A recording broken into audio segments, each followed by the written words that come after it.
بسم اللہ الرحمن الرحیم۔ حضرت انس بن مالک بیان کرتے ہیں کہ ایک شخص جمعہ کے دن مسجد نبوی میں اس دروازے سے داخل ہوا جو منبر کے سامنے تھا۔ حضور صلی اللہ علیہ وآلہ وسلم اس وقت کھڑے ہو کر جمعہ کا خطبہ پڑھ رہے تھے۔ وہ شخص کھڑے ہی کھڑے اپنے رخ کو حضور صلی اللہ علیہ وآلہ وسلم کی طرف کر کے کہنے لگا کہ حضور جانور مر گئے ہیں اور راستے بند ہو گئے ہیں، کیونکہ کافی عرصہ دراز سے بارش نہیں ہو رہی تھی، جس کی وجہ سے راستے میں چارہ نہ ملنے کی وجہ سے جانور سفر کے دوران ہی مر جاتے تھے۔ اس شخص نے کہا حضور دعا فرمائیے کہ بارش ہو۔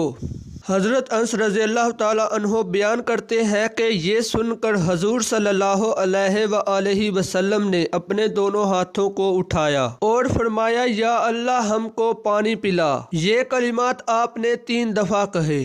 حضرت انس رضی اللہ تعالیٰ عنہ بیان کرتے ہیں کہ ہرگز نہیں، قسم خدا کی ہم آسمان میں نہ کوئی بادل دیکھتے تھے، نہ ہی بادل کا کوئی ٹکڑا دیکھتے تھے، اور نہ ہی کوئی ایسی چیز جو برسات کا سبب بنے، اور نہ ہمارے اور نہ صلاح کے درمیان کوئی ایسا گڑھ یا مکان تھا، صلاح یعنی کوئی اونچی چیز جو رکاوٹ بن رہی ہو، بلکہ آسمان شیشے کی طرح صاف تھا۔ اتنے میں ڈھال برابر بادل کا ایک لکا نمودار ہوا، دیکھتے ہی دیکھتے وہ بیچ آسمان میں پھیلنے لگا اور پھر وہ برسنے لگا۔ حضرت انس رضی اللہ تعالیٰ عنہ بیان کرتے ہیں کہ پھر ایسا ہوا کہ 1 ہفتہ تک ہم نے سورج کو ہی نہ دیکھا۔ اگلے ہی جمعہ کو ایک اور شخص اسی دروازے سے داخل ہوا۔ حضور صلی اللہ علیہ وآلہ وسلم اسی طرح کھڑے ہو کر جمعہ کا خطبہ پڑھ رہے تھے۔ وہ شخص کھڑے ہی کھڑے آپ کی طرف رخ کر کے کہنے لگا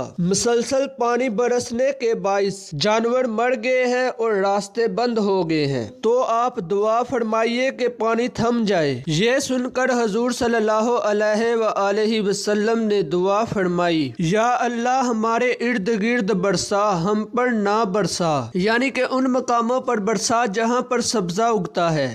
حضرت انس رضی اللہ تعالیٰ عنہ بیان کرتے ہیں کہ یہ دعا فرماتے ہی بارش رک گئی اور دھوپ نکل آئی اور ہم نکلے دھوپ میں چلنے پھرنے لگے۔ اس احادیث کے ماتح امام بخاری رحمۃ اللہ علیہ لکھتے ہیں کہ مسجد میں استسقاء کرنا جائز ہے، یعنی مصیبت کے دوران دعا کرنا جائز ہے۔ معزز احباب، اگر کاوش اچھی لگی ہے تو اپنے تبصرات سے ہم کو ضرور آگاہ کریں۔ اللہ حافظ۔